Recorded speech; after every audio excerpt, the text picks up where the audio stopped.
disagree about that point. Some are, as we might call them, non-foundationalists. They say, well, we can state the various moral rules, keep your promises, tell the truth, don't tell lies, don't hurt people, help the needy, and if we want, we can boil these rules down into a simpler set of rules. I've suggested don't harm, do help.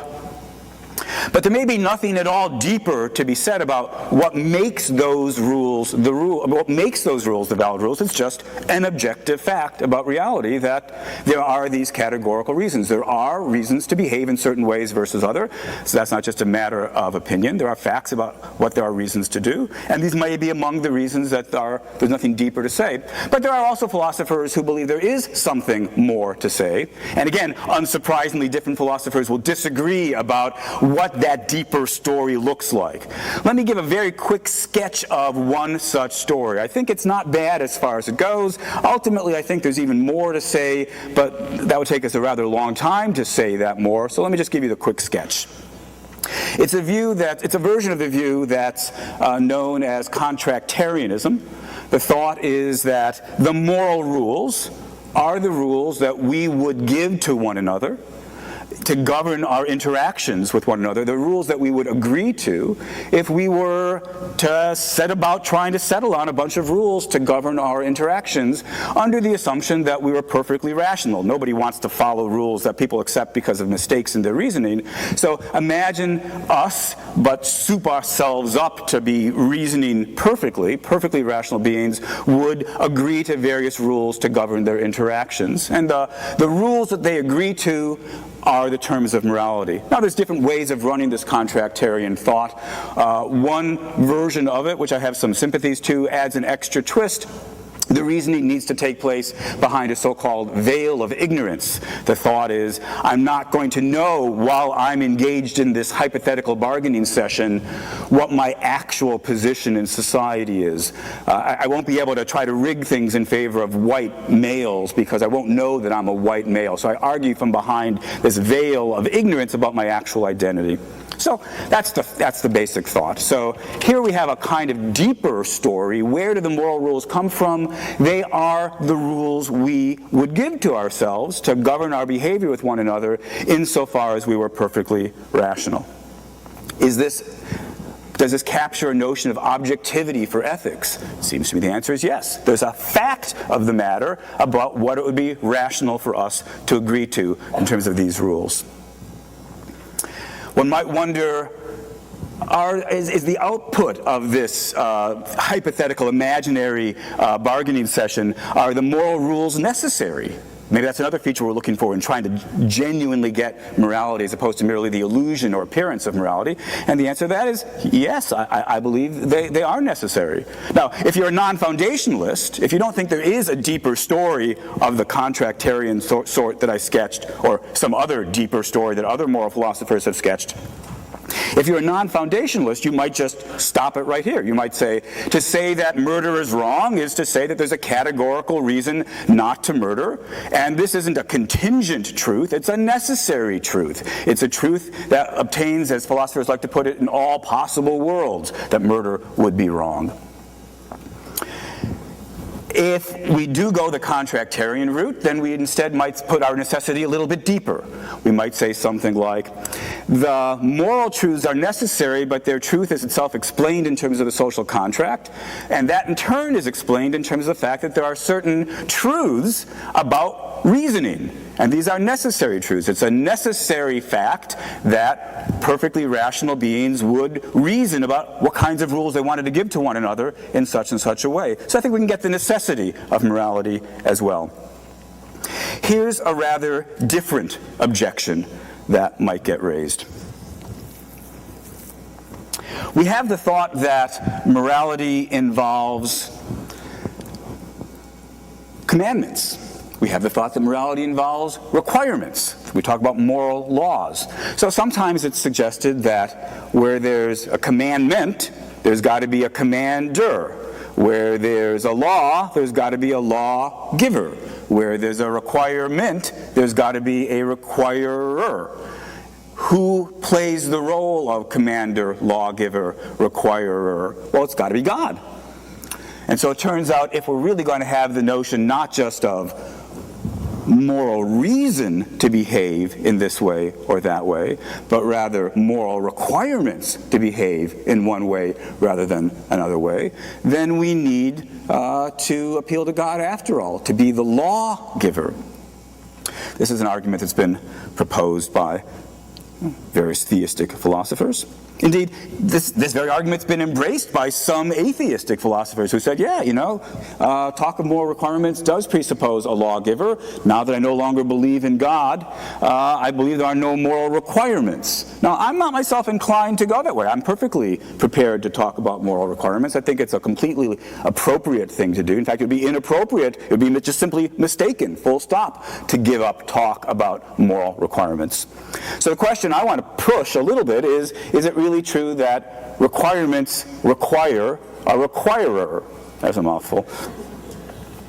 And I'm inclined to believe the answer to that is actually no. Let's take an example of a requirement outside the moral domain. I suppose that when we are engaged in reasoning about belief matters, theoretical reasoning, it's a requirement of appropriate reasoning that you not contradict yourself. People sometimes talk about the law of non-contradiction. I take this to be a requirement of rationality, that you not contradict yourself. Now, should we similarly conclude that since there's a requirement, there's a law of non-contradiction, there must be a lawgiver, there must be some cosmic logician who commands us not to contradict ourselves?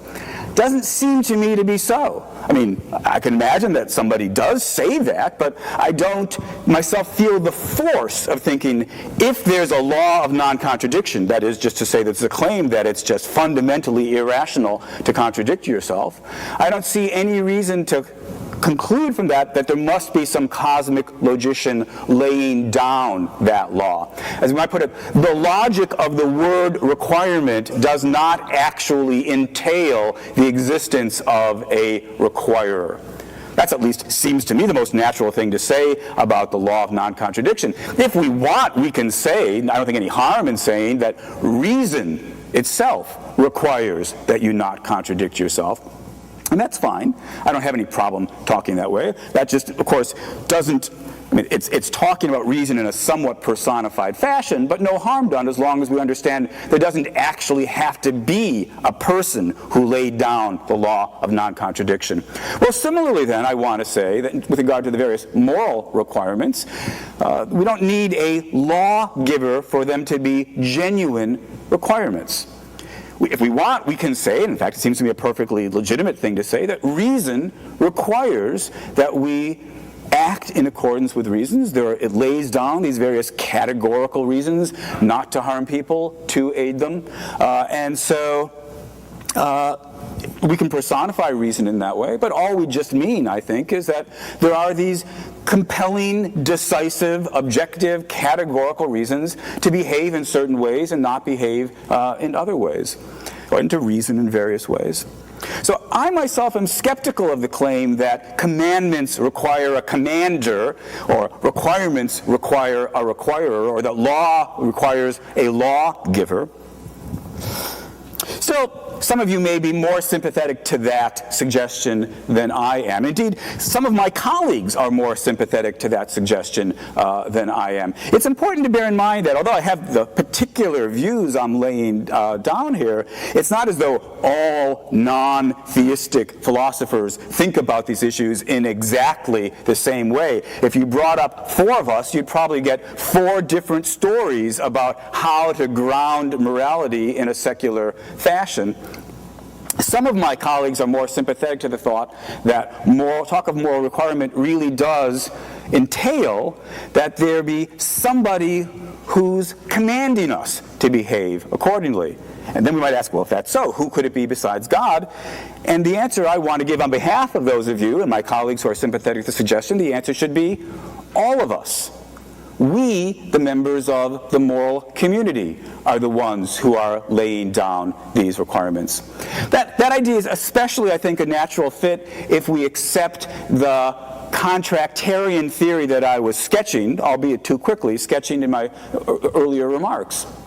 If we think of the rules of morality as emerging from this hypothetical session in which we ask ourselves, how shall we behave towards one another? Except we face this question hypothetically in the mode of perfect rationality. What would perfectly rational beings lay down as these rules? But these are rules that nonetheless we are giving to one another. Then when somebody, and we enter into these rules freely, because we see that it makes sense for us to reach these agreements. You can see why it would be rational for us to agree to rules requiring telling the truth, laying out, forbidding lying, forbidding murder, and so forth. Then these are rules that we give to one another.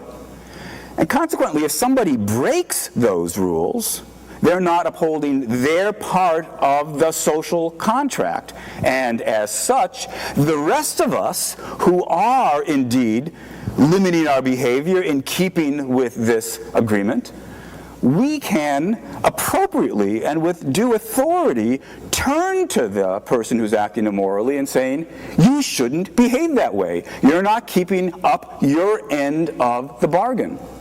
So if you think there needs to be somebody who's demanding of us that we act morally, the answer could be, well, there is. Each one of us is demanding of everybody else, and indeed demanding of ourselves as well, that we act morally. So if you think requirements need a requirer, the answer could be, well, here's a requirer. It's the members of the moral community. Well, obviously, there's a great deal more that needs to be said about all of these subjects, but I've used up my allotted 20 minutes. But I hope you can at least see the outlines of an approach. There are alternatives. An approach which offers us a fairly plausible, I think, account of what morality is all about, under which the rules of morality are not an illusion. They're not a mere matter of opinion. They are indeed a matter of objective fact. And consequently, I'm inclined to think that moral philosophers of an atheistic inclination are completely entitled to believe that we can have morality without God. Thank you.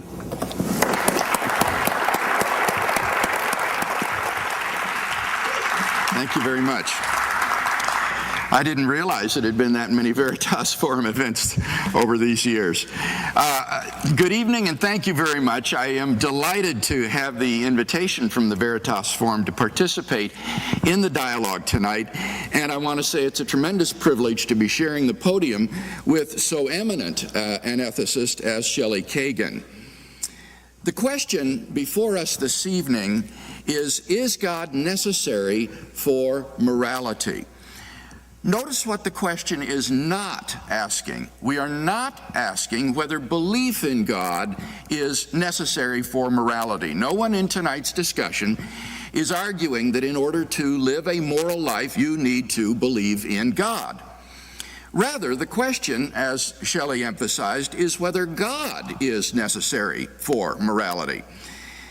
And the answer to that question, I think, obviously depends on what you mean by morality. If by morality you mean simply a certain pattern of social behavior prevalent among human beings, then obviously this sort of behavior could still go on even if it turned out that God does not exist. God isn't necessary in order for human beings to exhibit certain patterns of social behavior, which they call acting morally. But if by morality you mean that certain things are really good or evil, that certain actions are unconditionally obligatory or impermissible, then many atheists and theists alike agree that God is indeed necessary for morality. In the absence of God, morality turns out to be just a human convention or illusion.